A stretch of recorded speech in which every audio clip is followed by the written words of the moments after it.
A desperate whisper cuts through the steam of a bitter Darjeeling. A wrinkled hand grips a cheap flannel sleeve. A lie is born. Not for love, but because an exhausted father simply forgot how to say no when the wealthiest woman in the city walked through the cafe door. The cafe smelled of burned milk and wet dog. Thomas hated it here. He hated the uneven legs of the little wooden tables that rocked every time he shifted his weight, and he hated the lo-fi acoustic covers whining from the ceiling speakers. But mostly he hated that an Americano cost $4, which meant he had to mentally subtract it from the grocery budget before taking a sip. Across from him, Lily was meticulously destroying a blueberry muffin. She was 7, missing a front tooth, and utterly indifferent to the persistent rain drumming against the foggy window. Blue crumbs coated her chin. She hummed a cartoon theme song, a sound that usually brought Thomas comfort. But today, it just felt like a metronome ticking against his mounting headache. He rubbed the bridge of his nose. His knuckles were raw from the winter air and the abrasive soap at the auto shop. He needed a moment, just 3 minutes of uninterrupted silence, to figure out how he was going to pay the heating bill by Friday. "Dad," Lily said, her voice muffled by a mouthful of cake. "The lady is looking at us." Thomas opened one eye. "Don't stare, Bug. Eat your muffin." "I'm not staring. She is." Thomas turned his head. Sitting 2 tables away was an elderly woman. She didn't belong in a place that served coffee in chipped ceramic mugs. She wore a tailored wool coat, the color of wet sand, and a silk scarf pulled tight around her throat. Her posture was rigid back, completely straight hands resting over the handle of a dark wood cane. But what unsettled Thomas was her eyes. They were pale, watery blue and locked dead onto him. He looked away, shifting his weight. The table wobbled. Coffee sloshed over the rim of his mug, pooling on the faux wood laminate. "Damn it!" he muttered, grabbing a thin, useless paper napkin to sop it up. When he looked up again, the old woman was standing over him. Thomas recoiled, pushing his chair back. He hadn't heard her approach over the hiss of the espresso machine. Up close, she smelled like gin lavender, an old paper, a sharp, nostalgic scent that caught him off guard. "Can I help you?" Thomas asked, his voice tighter than he intended. He instinctively reached a hand across the table, hovering near Lily. The woman didn't answer immediately. She looked at his faded flannel shirt, the grease stains permanently worked into the cuticles of his fingers, and then down at Lily. Her lips pressed into a thin line. It wasn't disgust. It was calculation. Suddenly, her hand darted out. She grabbed Thomas's wrist. Her grip was shocking. Her fingers were cold and bony, feeling like a bird's talon wrapping around his radius. "Hey," Thomas said, trying to pull his arm back. "Lady, let go." "Pretend," she whispered. Her voice was a rasp like dry leaves scraping across a pavement. "Pretend you are my daughter's fiancé." Thomas stared at her. His brain, already sluggish from exhaustion, simply refused to process the sentence. "What look? I don't have any cash." "I do not want your cash." "You idiot," she hissed, her grip tightening. Her pale eyes flicked toward the cafe entrance. "I need you to smile. I need you to nod. And I need you to act as though you belong to her. Do it, and I will pay you." "Are you out of your mind?" Thomas finally yanked his arm free, his pulse kicking up a notch. "I'm calling the manager." "Dad?" Lily asked, her crayon halting on her coloring book. She looked between Thomas and the strange woman, her brow furrowing. "It's fine, Lily. The lady is just leaving." "She's coming," the old woman said, ignoring Thomas entirely. Her chest heaved with a sudden rattling breath. "God help me, she's coming inside." The bell above the cafe door chimed. The shift in the room was immediate. It was as if the air pressure dropped. The barista stopped steaming milk. The two college students in the corner stopped typing on their laptops. A woman stepped through the doorway. She was in her early 30s, dressed in an immaculate charcoal suit that seemed to absorb the dim light of the cafe. Her dark hair was pulled back into a severe knot. She paused just inside the threshold, scanning the room with the detached clinical efficiency of a predator categorizing prey. The rain hadn't touched her. She looked entirely dry, entirely untouchable, and radiating a quiet, crushing authority. Thomas recognized her. Anyone who owned a television or read a newspaper in this city would. Victoria Harrington, CEO of Harrington Industries. She bought blocks of the city the way other people bought groceries. Victoria's eyes locked onto the old woman standing at Thomas's table.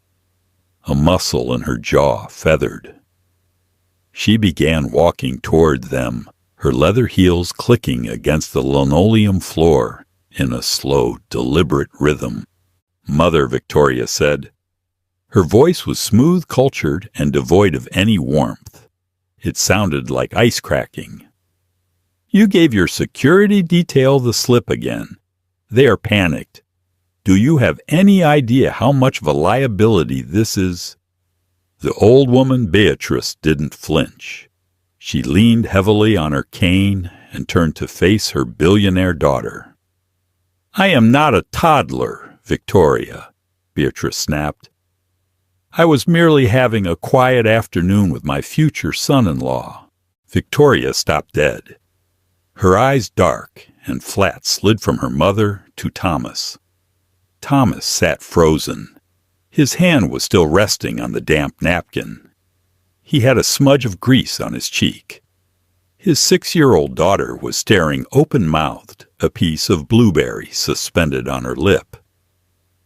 "Tell her the old lady is crazy," Thomas's brain screamed at him.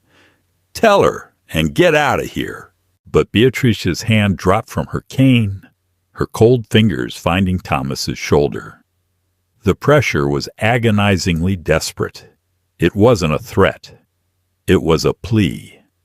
A terrifying, humiliating plea from a woman who clearly felt she had no power anywhere else in the world. Thomas looked at Victoria Harrington.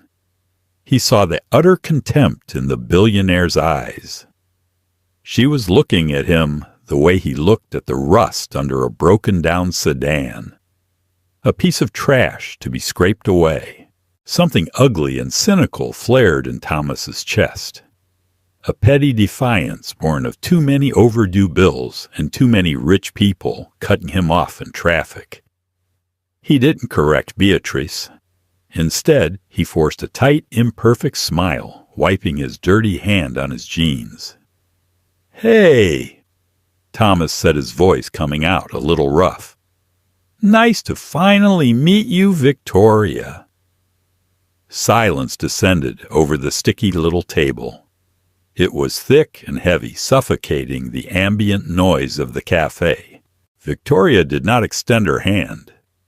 She stood perfectly still, her eyes darting in micro-movements, assessing the situation. She took in Thomas's frayed collar, the mud caked on the side of his work boots, the cheap plastic watch strapped to his wrist. Then her gaze dropped to Lily, who was now vigorously chewing her muffin, entirely oblivious to the tension. "Mother," Victoria said, her tone dangerously quiet. "What is this?" "I told you," Beatrice replied, her voice gaining a sudden brittle confidence. "This is my daughter's fiancé. We were just getting to know each other, catching up. Isn't that right, Thomas?" Thomas felt a cold sweat prickle the back of his neck. How did she know his name? Then he realized his mechanic's name patch was sewn into the breast of his jacket draped over the chair next to him. Yeah, Thomas said. He cleared his throat, trying to find a posture that didn't feel entirely defensive. He leaned back, the chair groaning under him. Beatrice and I were just chatting. Victoria's nostrils flared a microscopic reaction to the scent of the cafe, or perhaps the sheer absurdity of the lie. You are engaged, she stated, looking at Thomas. It wasn't a question. It was a verbal dissection. To my sister. Sister? Thomas filed that piece of information away. He didn't know Victoria Harrington had a sister. That's the plan. Thomas lied. The words felt like gravel in his mouth. He hated this. He hated the way Victoria was looking at him, and he hated himself for playing along. It wasn't heroic. He wasn't saving the old woman. He was just caught in the headlights, reacting out of a bizarre cocktail of pity and spite. Fascinating, Victoria murmured. She finally moved, pulling out the empty metal chair next to Thomas. She didn't sit. She simply rested her manicured fingers on the backrest. Her nails were painted a stark, glossy black. Given that my sister lives in Geneva and hasn't been back to the States in 4 years, and given that she is currently married to a Swiss investment banker, Thomas froze. His heart slammed against his ribs. He had walked right off a cliff. He looked up at Beatrice, expecting the old woman to crumble, to admit the delusion. Instead, Beatrice laughed. It was a dry, rasping sound. Oh, Victoria, you always believe the press releases your PR team rights. Do you really think she's still with that bore? She left him months ago. Thomas here is a breath of fresh air. Victoria's gaze snapped back to Thomas. Is that so, a breath of fresh air? What do you do for a living? Thomas. I'm a mechanic. Thomas set his chin lifting just a fraction. He wasn't going to lie about that. He worked hard for his calluses. I manage a shop on 4th Street. A mechanic. Victoria repeated the word as if it were a foreign term for a disease. And how exactly did a mechanic from 4th Street meet my sister? Thomas swallowed. His mouth was entirely dry. He needed a story fast. His eyes darted around the table, landing on the wet napkin, the chipped mug Lily's coloring book. Her car broke down, Thomas said. He forced himself to look directly into Victoria's cold, dark eyes. Out by the interstate. Alternator went bad. It was pouring rain. She called a tow. I showed up. I gave her a ride back to the shop, poured her some terrible coffee, and we hit it off. It was a cliché. It was the plot of a cheap romance novel bought at a gas station. Thomas knew it sounded absurd, but it was the best his exhausted brain could conjure. Victoria stared at him. For 3 long seconds, nobody breathed. The only sound was the scrape of Lily's blue crayon against the paper. Look, Lily piped up, holding out the coloring book toward Victoria. I colored a dog, but I didn't have brown, so he's blue. Victoria blinked.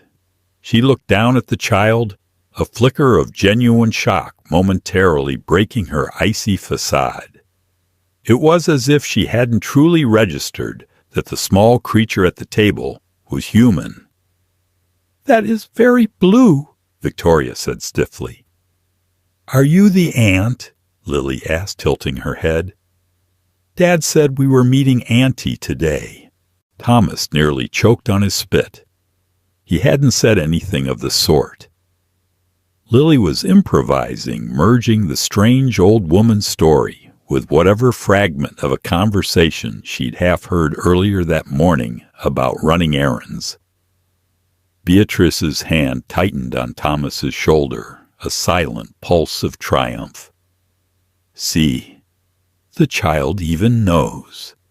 Now, Victoria, please leave us. You're ruining the atmosphere with your scowling. Victoria's posture stiffened. She looked from the blue crayon to Thomas's greasy knuckles to the defiant jut of her mother's chin. The internal contradiction was visible on her face, the urge to drag her mother out of this filthy place by the arm, warring with the absolute necessity of maintaining public composure. Two people had already taken out their phones at the counter, pretending to text while angling their cameras toward the billionaire. "Mother," Victoria said, lowering her voice to a lethal whisper, "you are coming with me. Now, before the tabloids get wind of this, whatever this is." "I am having tea," Beatrice said stubbornly. "I will have my driver physically carry you to the car if I have to," Victoria said. The threat was real. The air smelled suddenly of bergamot and cold ozone, the perfume radiating off Victoria as her temper spiked. Thomas felt a surge of nausea. The game had gone too far. He was a mechanic trying to pay rent, not a pawn in a billionaire family's psychotic power struggle. He moved to stand up to end it, to tell Victoria to take her mother and leave him the hell alone. But as he shifted, Victoria's eyes snapped to his. "Don't move," she ordered him, her voice barely audible. It wasn't a request. She turned her back to the rest of the cafe, leaning in close to the table, so her words were meant only for Thomas and Beatrice. "Fine," Victoria hissed. "You want to play this game? Mother, let's play. You." She pointed a black manicured finger at Thomas. "Bring your daughter and my mother to the black SUV parked out front. Do not speak to anyone. Do not look at the cameras." "Hold on," Thomas said, anger finally burning through the confusion. "I'm not going anywhere with you." Victoria reached into her coat. She didn't pull out a gun, though her movements had the sharp violence of drawing a weapon. Instead, she pulled out a slim leather checkbook and a silver pen. She slapped it onto the wet table right next to Thomas's spilled coffee. "I'm assuming you make less than $80,000 a year," Victoria said, unscrewing the pen with a metallic rasp. "I am going to write a number on this piece of paper that will ensure you never have to smell this awful cafe again. But you are going to walk my mother to the car, and you are going to smile while you do it." Thomas stared at the leather book. He hated the presumption. He hated the sheer arrogant certainty in her voice. He wanted to throw the coffee in her face, but he looked at Lily, who was tracing the edge of her blue dog wearing a pair of sneakers that were a half size too small, because he couldn't afford new ones this month. Thomas unclenched his jaw. He felt greasy, cheap, and deeply tired. "Make it a cashier's check," Thomas said, his voice flat. Victoria's lip curled in a micro-expression of disgust. "Done!"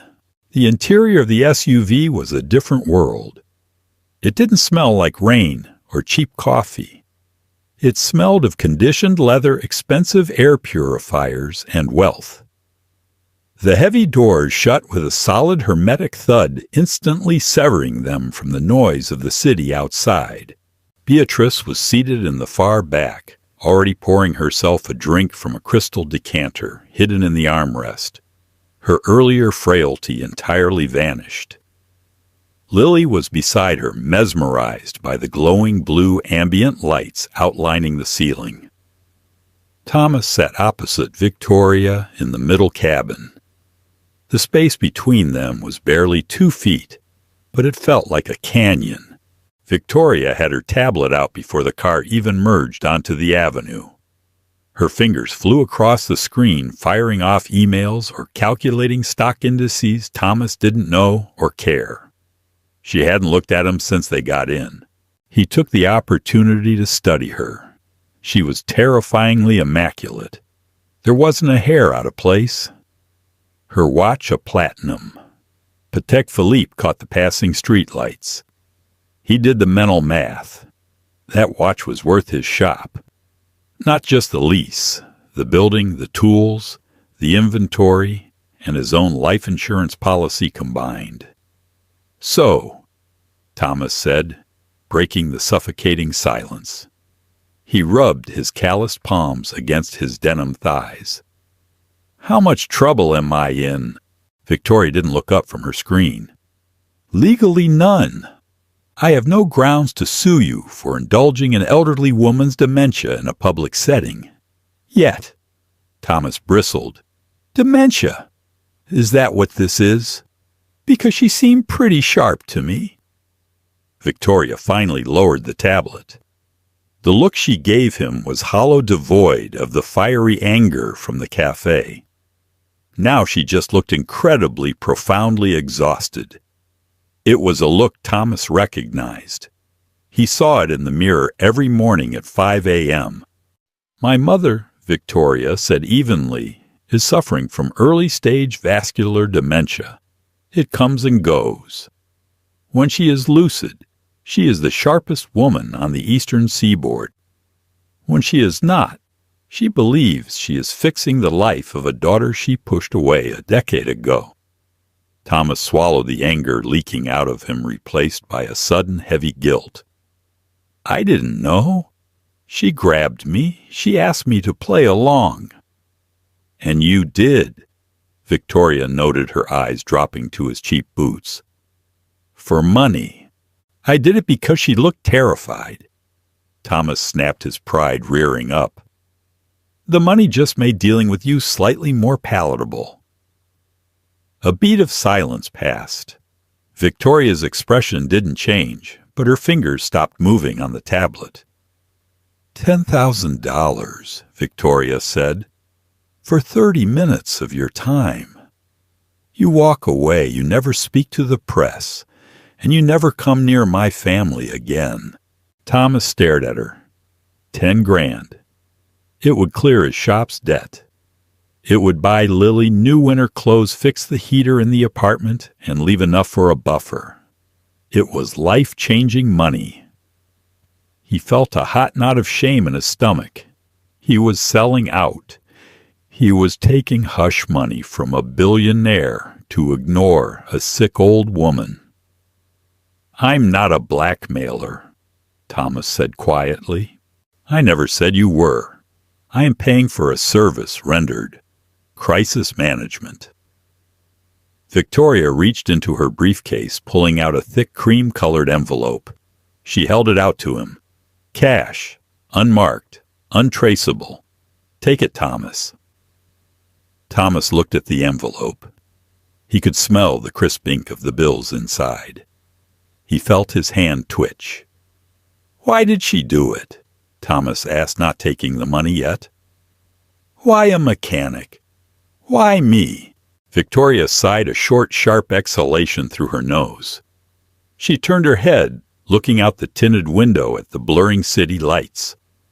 For a second, the impenetrable armor slipped, revealing a woman buckling under the weight of an empire and a fractured family. "My sister Eleanor," Victoria said, her voice softer, now stripped of its corporate edge. "She didn't leave her husband. She died 3 years ago. Car accident."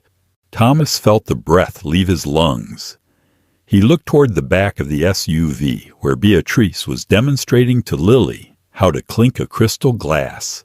"She crashed on the interstate." Victoria continued, her eyes fixed on the rain hitting the glass.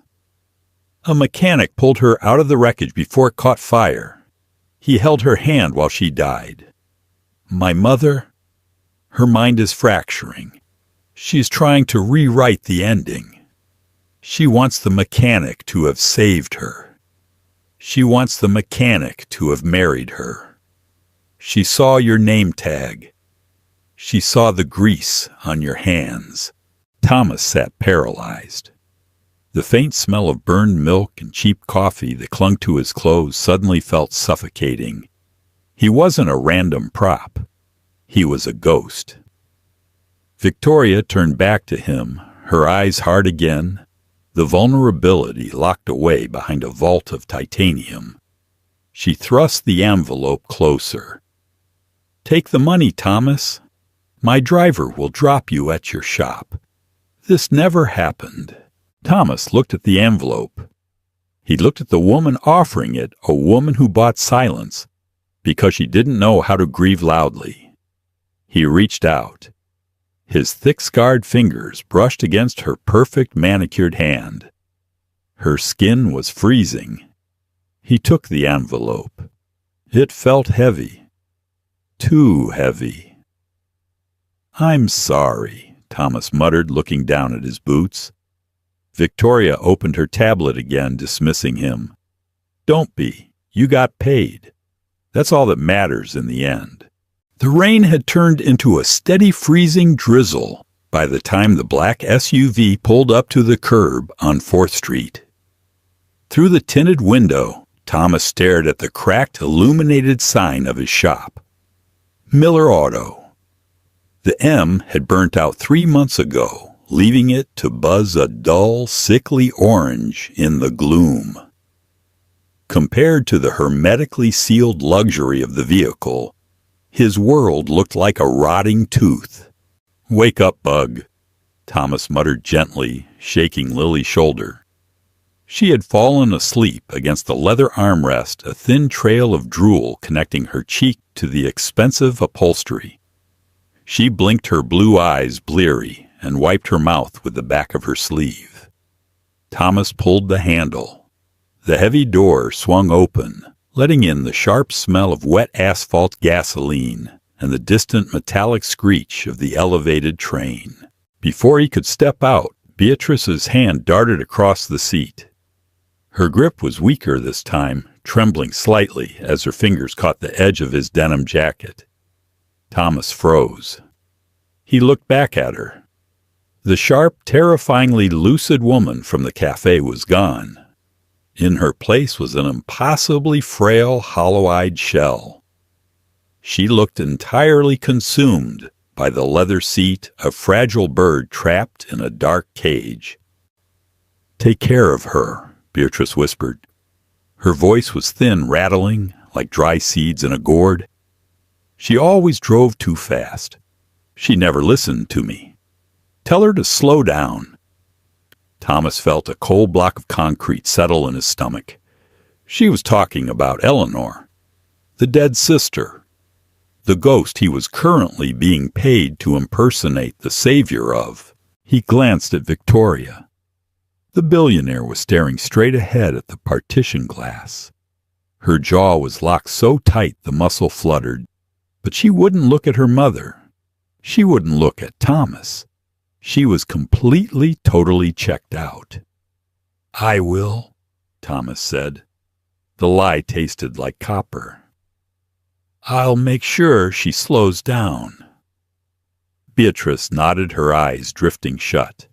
Her hand fell away from his jacket. Thomas stepped out into the freezing rain, pulling Lily with him, and slammed the heavy door shut. The SUV didn't linger. It pulled away from the curb silently, a black shark disappearing into the gray current of city traffic.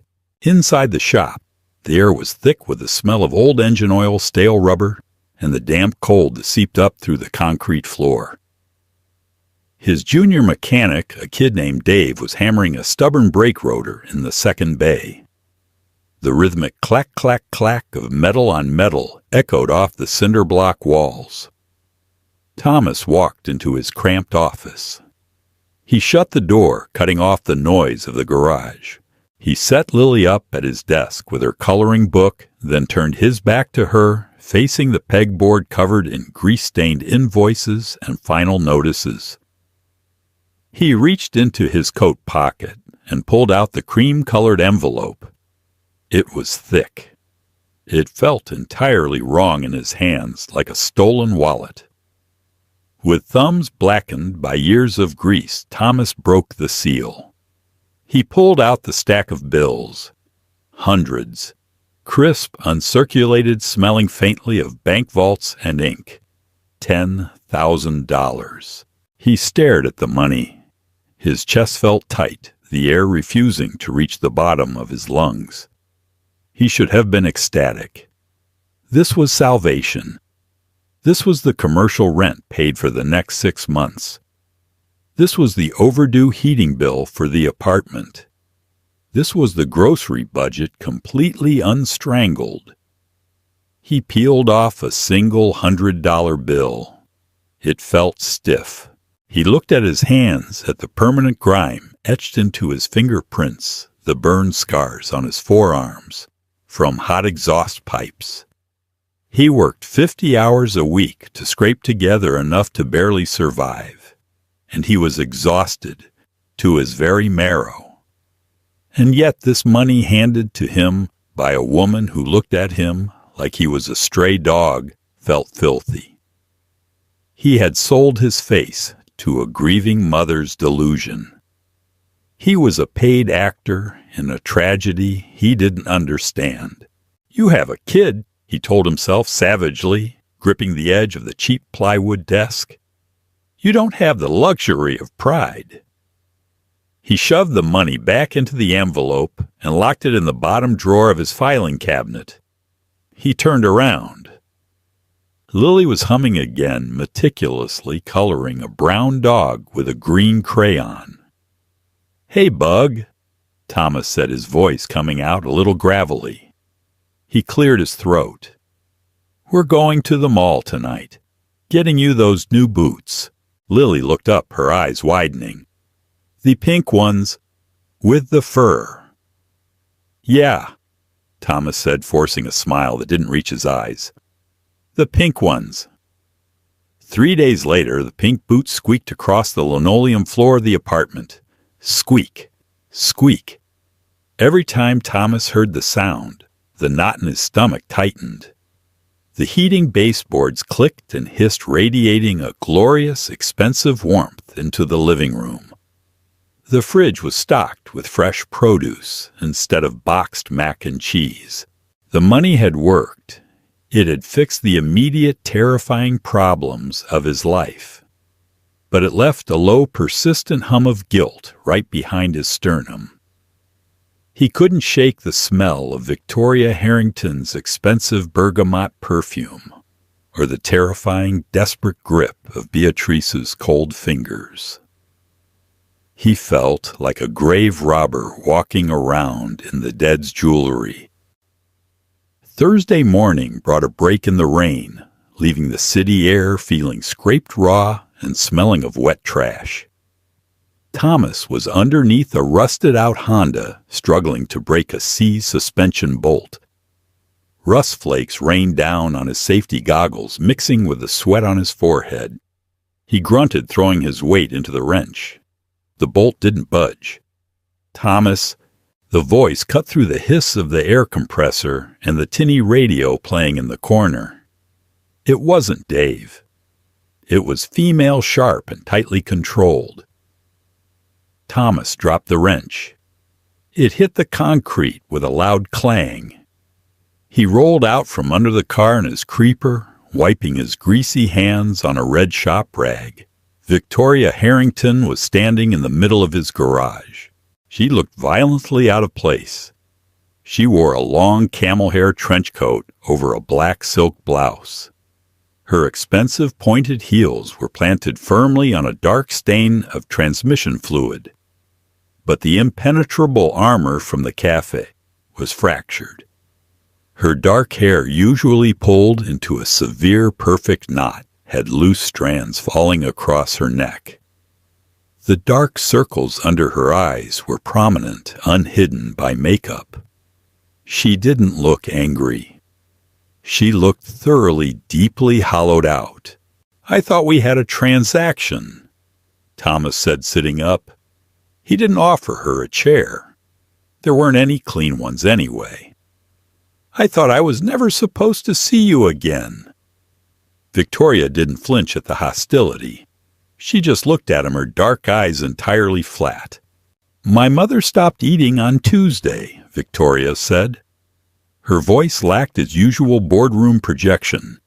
It was just a tired recitation of facts. She stopped taking her medication. She is sitting in the dark in her bedroom, and she is waiting for the mechanic to come back. Thomas stopped wiping his hands. The red rag hung motionless in his grip. She thinks I drove you away. Victoria continued, her gaze dropping to the dirty concrete. She thinks my arrogance ruined her daughter's engagement. She won't let the nurses touch her. She won't let me in the room. She just keeps saying your name. Thomas swallowed. The heavy, sick feeling he'd been carrying for 3 days suddenly spiked. I'm sorry, Thomas said slowly, genuinely meaning it. But I told you I'm not a grief counselor. I can't keep feeding her a lie. It's cruel. It is cruel. Victoria agreed, her head snapping up. A flash of desperate anger finally pierced her exhaustion. It is profoundly, violently cruel. But the reality is that her brain is dying, Thomas. She is terrified. And right now, you are the only fiction that makes her feel safe. She took a step closer, her pristine shoe squelching in the grease. I can buy anything in this city, Victoria whispered, her voice cracking, breaking completely for a fraction of a second. I can buy buildings. I can buy politicians. But I cannot buy a single calorie of food to go down my mother's throat. I need you to come back. Thomas looked at her. He saw past the wealth, past the suit, past the cold, imperious attitude. He saw a daughter standing in a filthy auto shop begging a stranger to help her keep her mother alive for a few more days. It was an ugly, desperate kind of love. He thought about Lily. If the roles were reversed, if his mind was broken and Lily was standing in the grease begging for help, he would want someone to say yes. Thomas threw the dirty red rag onto the workbench. Dave, Thomas yelled over his shoulder. Watch the front. I gotta step out. Victoria exhaled. It was a ragged, shuddering sound. She didn't say thank you. She just turned and walked toward the bay doors. The drive to the Harrington estate was silent. Victoria drove her own car, this time a sleek, unmarked sedan. The interior smelled of leather and stale coffee. Thomas sat in the passenger seat, hyper-aware of the dirt on his boots and the smell of exhaust clinging to his skin. They didn't go to a penthouse. They drove out to the bluffs overlooking the river, pulling through high wrought-iron gates into a sprawling stone estate. It was massive, beautiful, and completely devoid of life. The gardens were manicured to within an inch of their lives. It looked like a very expensive mausoleum. Victoria led him through a cavernous foyer, up a sweeping staircase, and down a long hallway, carpeted in thick, sound-absorbing wool. She stopped outside heavy oak double doors. She's in there, Victoria said softly, not looking at him. Her hand hovered over the brass doorknob. She looked terrified to open it. Wait here, Thomas said. He pushed the doors open himself. The bedroom was massive, but the heavy velvet curtains were drawn tight, plunging the space into twilight. The air smelled of rubbing alcohol, old roses, and the sterile bite of medical oxygen. In the center of the room, sitting in a wingback chair facing the empty fireplace, was Beatrice. She looked a decade older than she had in the cafe. Her skin was translucent, stretched tight over her cheekbones. A tray of untouched food sat on a rolling table next to her. Thomas walked across the thick carpet. He didn't try to soften his footsteps. He wanted her to hear the heavy tread of his work boots. He stopped next to her chair. He didn't speak. He just slowly lowered himself, kneeling on the expensive rug, until he was eye level with her.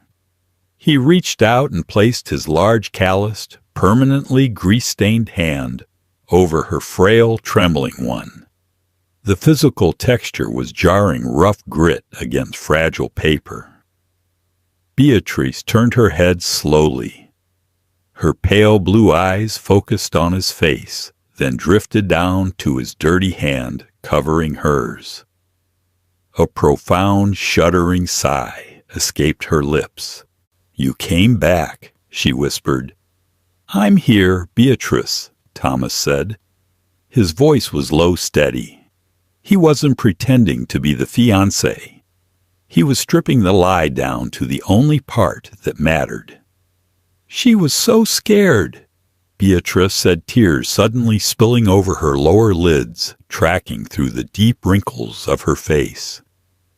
"Eleanor hates the dark. She was all alone on that road." She was alone. Thomas tightened his grip on her hand.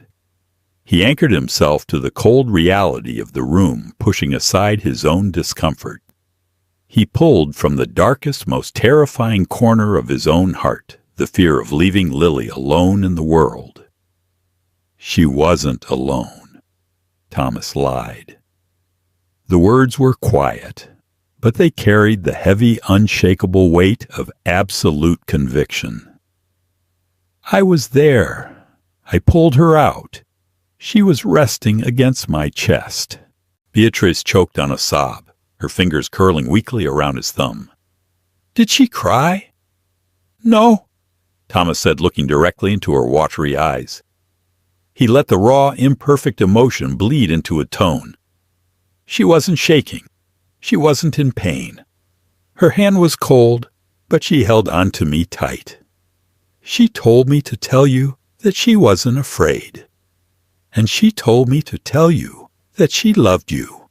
It was a total fabrication. It was a movie script line, but delivered in the dark, quiet room smelling of motor oil and roses. It was the exact medicine the broken woman needed. Beatrice let out a long, ragged sound, a cry of grief that had been trapped in her lungs for 3 years. She leaned forward, pressing her forehead against Thomas's shoulder. He stayed perfectly still, kneeling on the floor, letting the billionaire's mother weep into the cheap fabric of his flannel shirt. He stayed there for 45 minutes.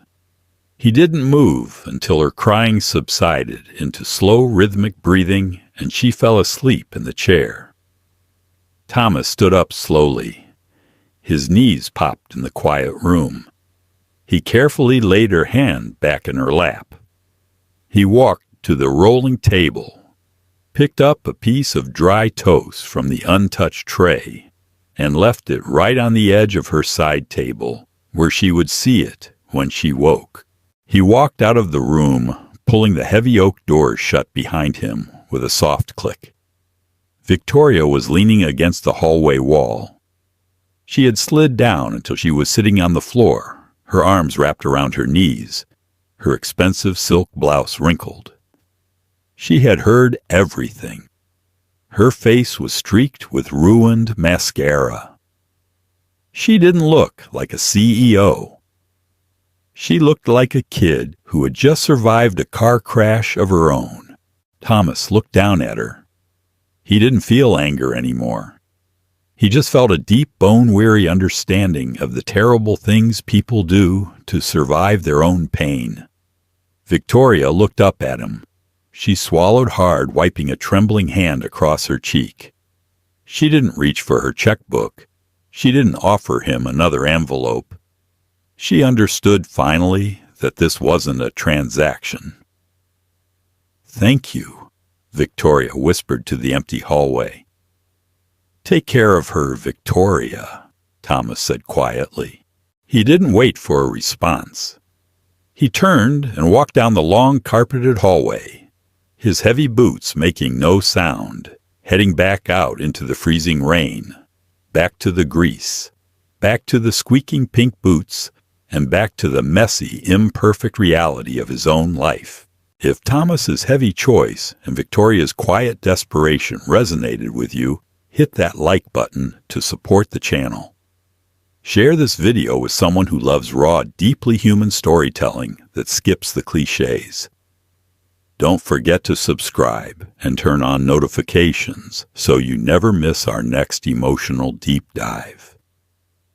Drop a comment below. What would you have done if you were in Thomas's grease-stained boots? Let's talk about it.